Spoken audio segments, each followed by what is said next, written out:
रोशनियों के शहर में जिंदगियों के चिराग बुझ रहे हैं। दौलत और ताकत के नशे में डूबे अनोखे लाडलों की मनमानियां जारी हैं। बिगड़े शहजादों की बंदूकें बोल रही हैं और लाशें गिर रही हैं।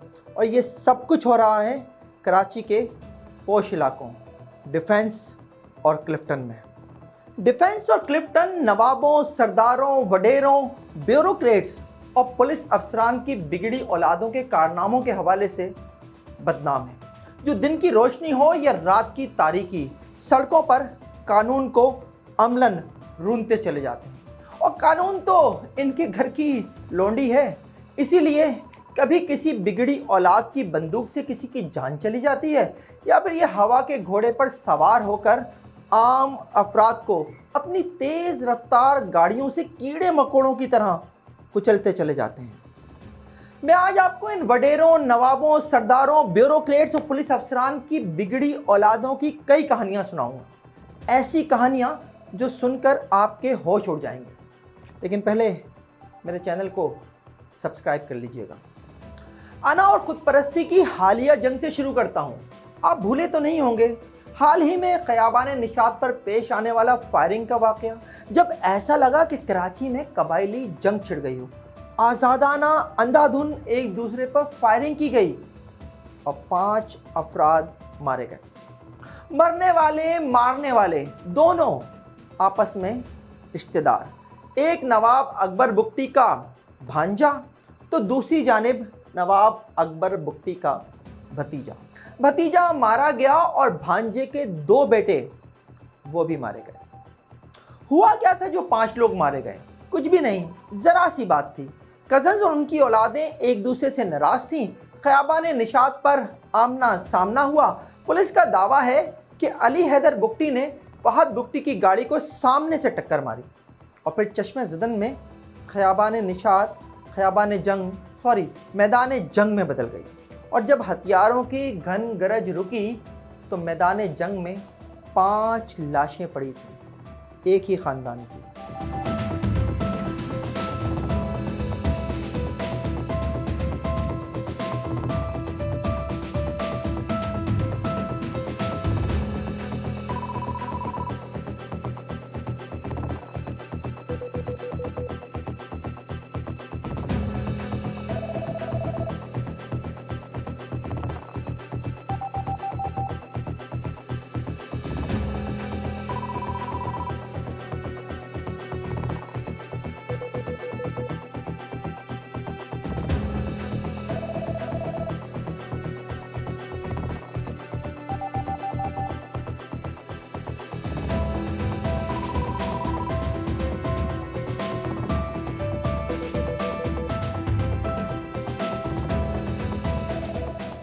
ये मामला कुछ ज़्यादा ही संगीन हो गया है।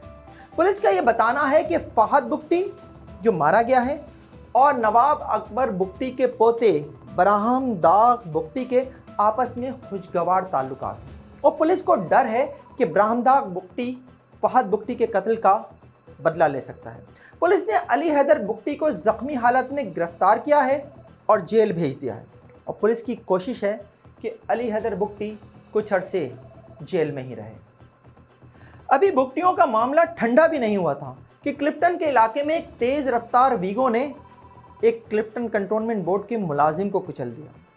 वीगो एक नौजवान चला रहा था जिसमें उसके साथ एक नौजवान लड़की भी थी। हादसे के बाद दोनों पैदल ही फरार हो गए। बात अगर यहीं तक रहती तो ये शायद एक आम सी खबर समझी जाती, लेकिन तफ्तीश में पता चला कि वीगो के ऊपर जो नंबर प्लेट लगी हुई थी वो जाली थी। वो बलूचिस्तान के एक सरकारी महकमे के एक अफसर को अलॉट होने वाली कार का नंबर था और ये कार एक टोयोटा यारस थी और ये नंबर वीगो के ऊपर लगा हुआ था और वीगो चला रहा था पाकिस्तान पीपल्स पार्टी की बलूचिस्तान की एक अहम शख्सियत का बेटा, जो गर्लफ्रेंड को साथ बिठाकर हीरो बना हुआ था। क्लिफ्टन और डिफेंस की सड़कों पर ओवर स्पीडिंग कर रहा था और इसी दौरान उसने एक शख्स की जान ले ली।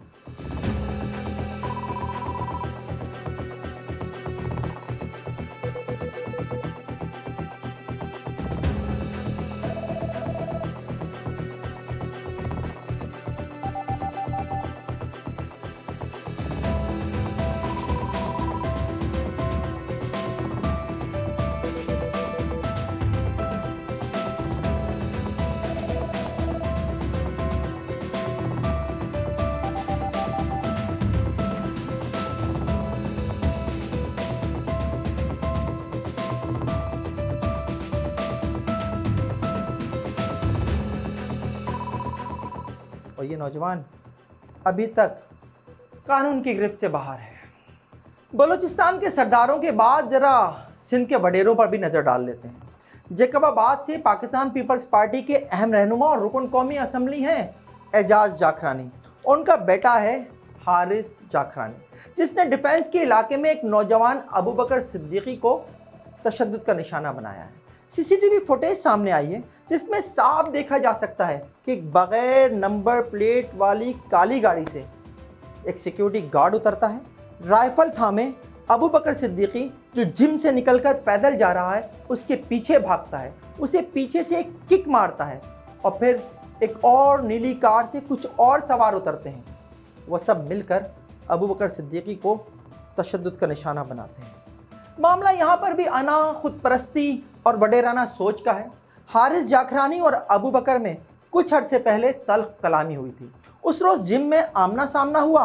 अबू बकर ने हाथ मिलाने के लिए हाथ भी आगे बढ़ाया और जब वो जिम से निकला तो हारिस जाखरानी के गार्ड्स ने उसे बदतरीन तशद्दुद का निशाना बना डाला। ना उनका बयान लिया जाता है, ना किसी किस्म की कोई इन्वेस्टिगेशन की जाती है।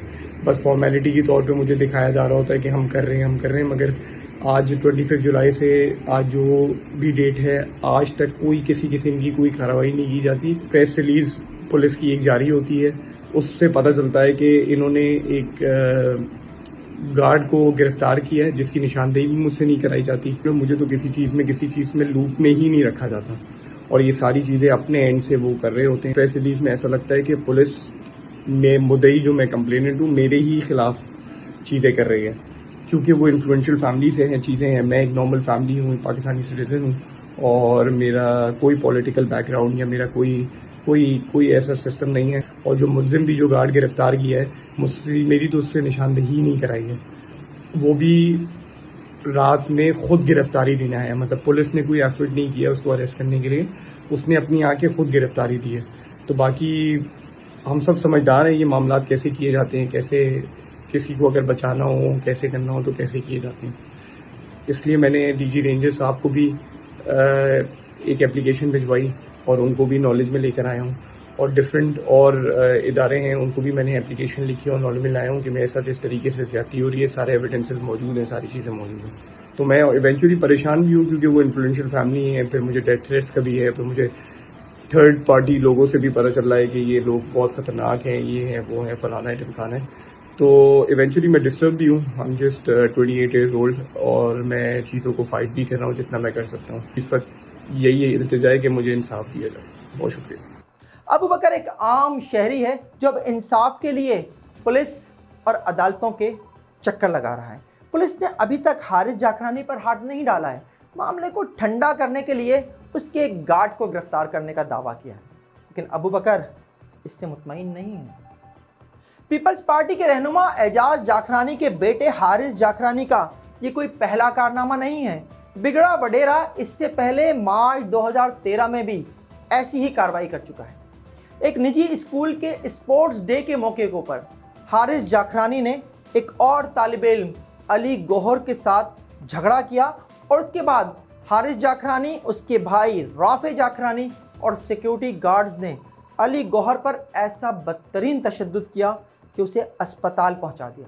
उस वक्त की भी FIR दर्ज हुई थी। हुआ कुछ नहीं। बस हम स्कूल में बैठे थे तो हमें पता चला कि हमें मारने आए हैं बाहर। तो पहले तो हम रुके हुए थे अंदर कि शायद ये चले जाएं, लेकिन फिर हम जब बाहर निकले बात करने के लिए तो बस वो सीधा मारना शुरू हो गए और उन्होंने भी मारा। फिर उनके गार्ड ने मेरे सर पे क्लेशनकोफ का बट मारा। वो 3 खुद थे और बाकी उनके 5 या 6 गार्ड थे। उनके वालिद मिनिस्टर भी रह चुके हैं और अभी MNA हैं। क्या नाम पूरा? एजाज खान जाखरानी। चंद माह पहले का एक किस्सा और सुना देता हूँ। एक सीनियर पुलिस ऑफिसर थे मीर नज़ीर बहर। आसिफ अली जरदारी जब पहली बार सदर बने तो उनके पर्सनल सिक्योरिटी ऑफिसर भी थे। उनके बेटे को अपनी गर्लफ्रेंड का आधा बर्गर खा जाना इतना बुरा लगा कि उन्होंने अपने दोस्त को ही फायरिंग करके कत्ल कर दिया। ये वाक़या भी रवां साल डिफेंस में ही पेश आया था। दानियाल मीर नज़ीर बहर ने अपनी गर्लफ्रेंड को घर बुलाया था, जहां पर उसका एक दोस्त अली केरियो भी मौजूद था जो एक जज का बेटा था। दानियाल ने अपनी गर्लफ्रेंड के लिए बर्गर का ऑर्डर किया और गर्लफ्रेंड को लेकर कमरे में चला गया। पीछे से डिलीवरी आ गई। अली केरियो को शायद भूख कुछ ज़्यादा ही लग रही थी। वो गर्लफ्रेंड का आधा बर्गर खा गया। जब दोनों बाहर आए तो दानियाल को ये देखकर बहुत ज़्यादा गुस्सा आया कि उसका फ्रेंड गर्लफ्रेंड का आधा बर्गर खा चुका है। गर्लफ्रेंड तो गर्लफ्रेंड होती है ना। दानियाल ने आओ देखा न ताओ सिक्योरिटी गार्ड से गन ली और अली केरियो पर फायरिंग कर दी। शदीद ज़ख्मी हालत में अली केरियो को अस्पताल ले जाया जा रहा था कि वो रास्ते में ही जाँ बहक हो गया।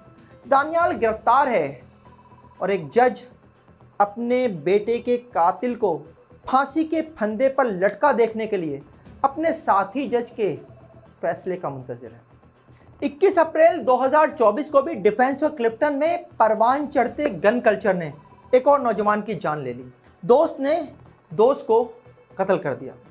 दोस्तों के दरमियान आपस में किसी बात पर मामूली तल्ख कलामी हुई। दीगर दोस्तों ने बीच बचाव करा दिया। लेकिन मकतूल हुमायूं जब घर जाने के लिए निकला तो फहद ने उसका पीछा किया। जब वो घर पहुंचा तो पीछे से उसकी गाड़ी पर ज़ोरदार टक्कर मारी अपनी गाड़ी से और फिर यहीं पर बस नहीं किया, गन लेकर उतरा और फहद को गोलियां मारकर कत्ल कर दिया। फहद मौके से फरार हो गया था।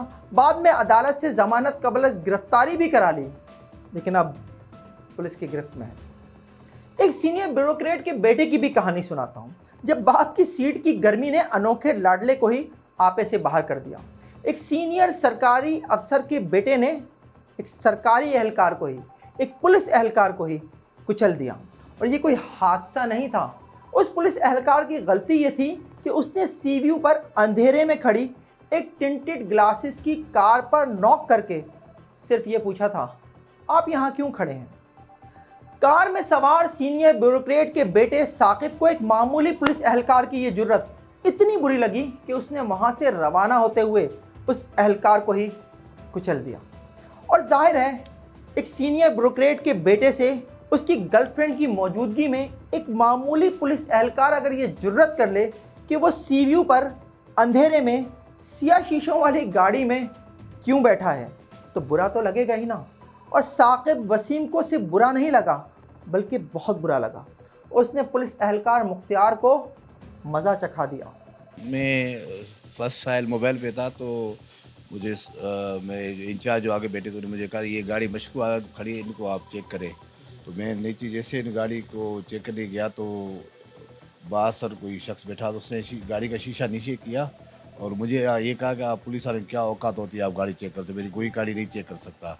ऐसे कह के आगे निकल गया, थोड़ा आगे गया। उसके बाद मैं जैसे ही वापस अपनी गाड़ी मोबाइल में बैठने लगा मुझे पता ही नहीं चला उसने इंतहाई तेज़ रफ्तार गाड़ी में जानलेवा हमला बड़ी स्पीड से आया लापरवाही से और मुझे हिट करके चला गया, जिससे मेरी दोनों टांगें टूट गई, एक बाजू जो है दायां वो टूट गया। और वो जो शख्स था एक बासर वडेरा का बेटा था और उसका नाम जो है सबको पता है, हर चीज़ इंफॉर्मेशन। और मैं आज ही सब ये रिक्वेस्ट करता हूँ मेरे साथ जो है इंसाफ किया जाए, उन पर FIR की जाए और मेरा जो है सही तरीके से इंसाफ किया जाए मेरे साथ। सर पुलिस एहलकार मुख्तियार अहमद जिंदा तो बच गया लेकिन शदीद ज़ख्मी हुआ। उसने एक वीडियो में चीफ जस्टिस ऑफ पाकिस्तान, वज़ीर आला सिंध और गवर्नर सिंध से इंसाफ मांगा था। लेकिन यहाँ कमज़ोर को इंसाफ मिलता कब है। साकिब वसीम ने कुछ अरसे के बाद अदालत से ज़मानत कबल गिरफ्तारी हासिल कर ली। पुलिस उसे गिरफ्तार करने में नाकाम रही और मुख्तियार अहमद रो धो कर चुप हो गया। अब तक जो वाक़यात मैंने आपको बताए वो तो इसी साल के थे, लेकिन ऐसा नहीं है कि माजी कोई बहुत शानदार है। माजी में तो इससे भी बड़े बड़े वाक़यात हो चुके हैं। शाहरुख जतोई तो आपको याद ही होगा, जिसने एक DSP के बेटे को गोली मार दी थी। भाई किसी की बहन को छेड़ोगे तो वो रिएक्शन तो देगा ही ना। शाहजेब बड़ी बहन के वलीमे से निमट कर अपनी छोटी बहन के साथ फ्लैट पर पहुंचा ही था कि मुस्तफ़ा लाशारी ने बदतमीज़ी की, तल्ख कलामी हुई और शाहरुख जतोई ने उसे गोली मार दी। मुल्ज़िमान की गिरफ्तारी के लिए सोशल मीडिया पर जस्टिस फॉर शाहजेब की मुहिम चलाई गई।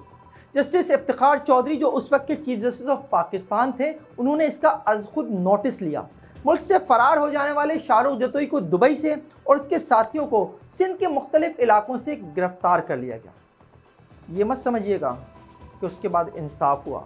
शाहरुख जतोई और उसके साथियों को फांसी के फंदे पर लटका दिया गया। आप गलत हैं। इतना ज़रूर हुआ कि इंसदादे दहशतगर्दी की अदालत ने शाहरुख और उसके साथियों को सजाए मौत सुना दी, लेकिन अमल दरामद नहीं हो सका। आम अफराद के लिए इंसाफ दूर आसमान पर चमकता हुआ चांद है, जिसे देखा तो जा सकता है, हासिल नहीं किया जा सकता। और कुछ ऐसा ही शाहजेब की फैमिली के साथ भी हुआ। बेचारे डीएसपी पर इतना दबाव पड़ा कि उसे सुलह करते ही बनी, और जिसकी जवान बेटियां हों वो और कर भी क्या सकता है। लेकिन शाहरुख जतोई केस में 2018 में एक ट्विस्ट आया, जब सुप्रीम कोर्ट में अज खुद नोटिस केस की समाअत के मौके पर अदालत ने चारों मुजरिमों को दोबारा गिरफ्तार करने का हुक्म दे दिया। चारों को दोबारा गिरफ्तार भी कर लिया गया, लेकिन इसी सुप्रीम कोर्ट में सज़ाओं के खिलाफ अपील के दौरान अपील मंजूर कर ली गई और चारों को रिहा कर दिया गया। 2012 का एक और किस्सा सुनाता हूँ। डिफेंस में कुछ नौजवानों में मामूली सी बात पर झगड़ा हुआ और फिर इस झगड़े ने एक भयानक वारदात का रूप धार लिया। कराची पुलिस के एक और अफसर होते थे गुलाम सरवर अबड़ो, एसएसपी रैंक के। उनका बेटा था सलमान अबड़ो, जिसने अपने 5 पुलिस गार्ड्स के साथ रात के 2 बजे एक बंगले पर अंधाधुंध फायरिंग कर दी। और ये बंगला था सुलेमान लाशारी का, जिससे सलमान अबड़ो का झगड़ा हुआ था। फायरिंग से सुलेमान लाशारी मौके पर ही हलाक हो गया। बंगले की सिक्योरिटी पर मामूर एक गार्ड जख्मी हुआ, जिसने फतामन लौटते हुए इन अफराद पर फायरिंग कर दी, जिससे सलमान अबड़ो और एक पुलिस एहलकार जहीर अहमद जख्मी भी हुए। आपको क्या लगता है क्या हुआ होगा उसके बाद? इंसाफ नहीं, बहुत दबाव रहा, कई साल तक केस चला और फिर आखिरकार सुलेमान लाशारी के वालिद को गुलाम सरवर अबड़ो के बेटे सलमान अबड़ो को माफ़ करते ही बनी। समझौता हो गया और मुलजिम सलमान अबड़ो आज आज़ाद फ़ज़ाओं में सांस ले रहा है। बहुत सी कहानियाँ हैं, क्या क्या सुनाऊँ। कुछ वाक़यात आइंदा प्रोग्राम के लिए बचा के रख लेता हूँ। आपको ये वीडियो कैसी लगी कमेंट सेक्शन में कमेंट करके ज़रूर बताइएगा। देखते रहिए FIR।